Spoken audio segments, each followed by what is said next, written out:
శాంతి ప్రణాళికకు అంగీకరించకపోతే ఈసారి ఇరాన్పై నేరుగా సైనిక చర్యకు దిగుతామని అమెరికా అధ్యక్షుడు ట్రంప్ ఇదివరకే హెచ్చరించిన సంగతి తెలిసిందే.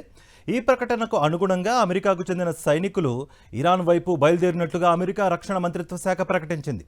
శాంతి చర్చలు విఫలమై నేరుగా భూతల దాడికి దిగాల్సి వస్తే అమెరికా ముందుగా ఇరాన్లో ఏ ప్రాంతాన్ని టార్గెట్ చేస్తుంది? ఇరాన్ గడ్డపై ముందుగా ఎక్కడ అమెరికన్ మెరైన్లు అడుగుపెట్టబోతున్నారు? ఈ ప్రమాదాన్ని ముందే ఊహించిన ఇరాన్ ఇప్పుడేం చేస్తుంది? ఇదే వాటి సాక్షి బిగ్ స్టోరీ. ఇరాన్తో అమెరికా ఇజ్రాయెల్ సాగిస్తున్న యుద్ధం ఇప్పుడు సంధికాలంలో ఉంది. అమెరికా ఓవైపు చర్చల మంత్రం జపిస్తుంటే మరోవైపు ఇజ్రాయెల్ క్షిపణుల వర్షం కురిపిస్తోంది. దీంతో ఇరాన్ ఓవైపు చర్చలపై సంప్రదింపులు సాగిస్తూనే మరోవైపు ఇజ్రాయెల్తో యుద్ధాన్ని కొనసాగిస్తోంది. మరోవైపు అమెరికా సైనికులు తమ గడ్డపై అడుగు పెడితే ఆ ప్రత్యక్ష యుద్ధాన్ని ఎలా ఎదుర్కోవాలనే అంశంపై కూడా ప్లాన్స్ రెడీ చేస్తోంది. ఈ క్రమంలో తెరపైకొచ్చిన ప్రాంతం ఖర్గ్. ఈ ద్వీపాన్ని అమెరికా ఆక్రమించే ప్రయత్నం చేస్తోందని ఇరాన్ సంచలన ప్రకటన చేసింది. అమెరికా తన సైనికుల్ని ఈ ద్వీపంలో దించబోతోందని, దీనికి సంబంధించి తమ దగ్గర ఇంటెలిజెన్స్ సమాచారం ఉందని ఇరాన్ చెబుతోంది. ఓవైపు ఇరాన్తో శాంతి చర్చల ప్రక్రియను ప్రారంభిస్తూనే మరోవైపు వేలాది మంది అమెరికన్ సైనికుల్ని ఇరాన్ వైపు కదిలించారు అమెరికా అధ్యక్షుడు డొనాల్డ్ ట్రంప్. చర్చలు విఫలమైతే ఇరాన్ సైనికులతో అమెరికా సైనికులు నేరుగా యుద్ధం చేసే అవకాశం ఉందని నిపుణులు భావిస్తున్నారు. అదే కనుక జరిగితే ఆ యుద్ధం ఖర్గ్ భూభాగంపై మొదలవుతుందని అంచనా వేస్తున్నారు. ఇరాన్కు గుండెలాంటి ఈ ద్వీపాన్ని ఆక్రమించాలనేది అమెరికా ప్లాన్గా తెలుస్తోంది. ఇదే విషయాన్ని ఇరాన్ కూడా ప్రకటించింది. తమ బలగాలు శత్రువుల కదలికల్ని గమనిస్తున్నాయని, తమకు చెందిన ఓ ఐలాండ్ను ఆక్రమించుకోవడానికి అమెరికా ప్రయత్నిస్తోందని ఇరాన్ ఆరోపిస్తోంది. ఇదే విషయాన్ని అంతర్జాతీయ మీడియా సంస్థలు కూడా పేర్కొంటున్నాయి. పర్షియన్ గల్ఫ్లోని ఖర్గ్ ద్వీపాన్ని స్వాధీనం చేసుకునే దిశగా అమెరికాకు చెందిన 1000 మంది పారా ట్రూపర్లు, వేలాది మంది మెరైన్ సైనికులు కదులుతున్నారని తెలిపింది. ఈ నేపథ్యంలో ఖర్గ్ను రక్షించుకునేందుకు ఇరాన్ సిద్ధమైంది. అమెరికా దళాలు ఖర్గులో అడుగు పెడితే వాళ్లను అడ్డుకునేందుకు అన్ని రకాల వాయు రక్షణ వ్యవస్థల్ని సిద్ధం చేసింది. సైనిక బలగాల్ని కూడా పెంచింది. ఖర్గులో చాలా ప్రాంతాల్లో మందుపాత్రలు కూడా అమర్చింది. వీటికి అదనంగా భుజంపై నుంచి గగనతలంలోకి ప్రయోగించే క్షిపణి వ్యవస్థను కూడా ఏర్పాటు చేసింది.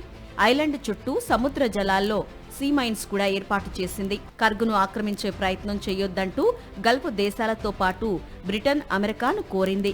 ఖర్గుపై భూతల దాడులు జరిగితే అది ప్రపంచ చమురు రవాణాకు తీవ్ర అంతరాయం కలిగిస్తుందని ఆందోళన వ్యక్తం చేసింది.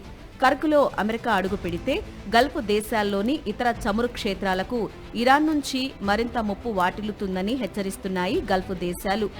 నిజానికి ఖర్గుపై అమెరికా ఇప్పటికే ఒకసారి దాడి చేసింది. మార్చి 13న ఖర్గు ద్వీపంపై దాడి చేసినట్లు అమెరికా ప్రకటించుకుంది.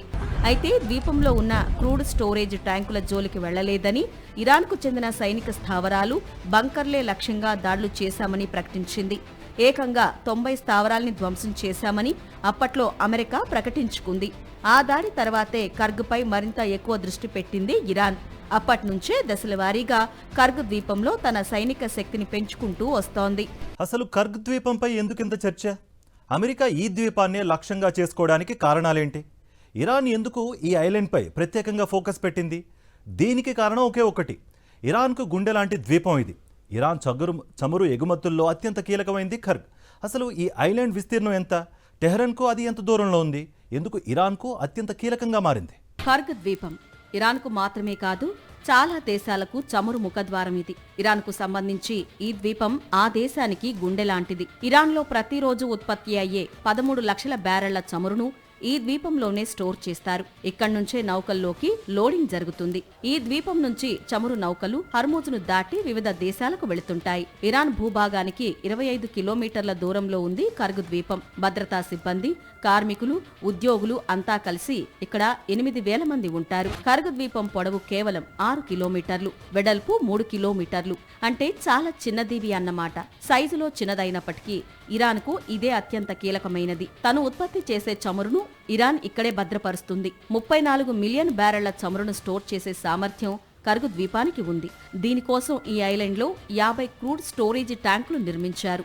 రోజుకు 15 లక్షల బ్యారెళ్ల చమురు ఇక్కడి నుంచే ఎక్స్పోర్ట్ అవుతుంది. ఇరాన్కు సంబంధించి 95% చమురు ఎగుమతులకు కేంద్రం ఖర్గ్. మిగతా 5% ఎగుమతులు ఇతర పోర్టుల నుంచి జరుగుతాయి. చమురు రవాణాకు హర్మూజ్ జలసంధి ఎంత అనుకూలమో ఆ చమురు లోడింగుకు కర్గు ద్వీపం అంతే అనుకూలం. ఓడలు ల్యాండ్ అవ్వడానికి, తిరిగి వెంటనే హర్మూజ్లోకి ఎంటర్ అవ్వడానికి ఈ ద్వీపం అత్యంత అనుకూలం. ఎంత పెద్ద నౌకనైనా ఇక్కడ సులభంగా లంగర్ వేయొచ్చు. అందుకే కర్గు ద్వీపాన్ని చమురు రవాణాకు సింహద్వారంగా పిలుస్తారు. ఇదేదో కొత్తగా అభివృద్ధి చేసిన ఫెసిలిటీ కాదు. శతాబ్దాలుగా ఈ దీవి ఇతర దేశాలతో ఇరాన్ను కనెక్ట్ చేస్తోంది. వాణిజ్యానికి ప్రధాన కేంద్రంగా ఉంది. ఏళ్లు గడిచే కొద్దీ చమురు రవాణాకు కేరాఫ్గా మారింది. క్రీస్తు పూర్వం 550లోనే ఇక్కడ నాగరికత ఉందని పురాతత్వ శాస్త్రవేత్తలు కనుగొన్నారు.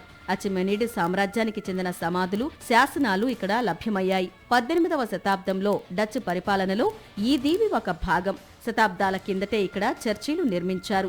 1830వ దశకంలో కొంతకాలం బ్రిటిష్ ఆధీనంలో ఉంది ఈ దీవి. పహలవి రాజుల పాలనలో ఈ దీవి అభివృద్ధి చెందింది. ఇరాన్ను షాలు పరిపాలిస్తున్న కాలంలో అమెరికాకు చెందిన ఆమోకో కంపెనీ ఈ దీవిలో తొలిసారిగా క్రూడ్ టెర్మినల్ ఏర్పాటు చేసింది. కాలక్రమేణా కర్గు ద్వీపం చమురు టెర్మినల్ గా మారిపోయింది. ప్రస్తుతం ఈ దీవిలో ఇతర దేశాలకు ఎలాంటి చమురు గిడ్డంగులు లేవు. ఐలాండ్ను పూర్తిగా తమ ఆధీనంలోకి తీసుకున్న ఇరాన్ క్రూడ్ టెర్మినల్స్ అన్నింటినీ తనే నిర్వహిస్తోంది. ఇక్కడ ఓ చిన్న విమానాశ్రయం కూడా నిర్మించింది ఇరాన్. మార్చి 13న అమెరికా జరిపిన దాడుల్లో ఈ ఎయిర్పోర్ట్ పాక్షికంగా ధ్వంసమైంది. ఇప్పుడు ఈ దీవిని తమ ఆధీనంలోకి తీసుకోవాలని అమెరికా భావిస్తోంది. ఒకవేళ భూతల దాడి మొదలైతే అమెరికా మరైన్లు కర్గ్ ఐలాండ్లోనే అడుగుపెట్టే అవకాశాలు ఎక్కువగా ఉన్నాయి.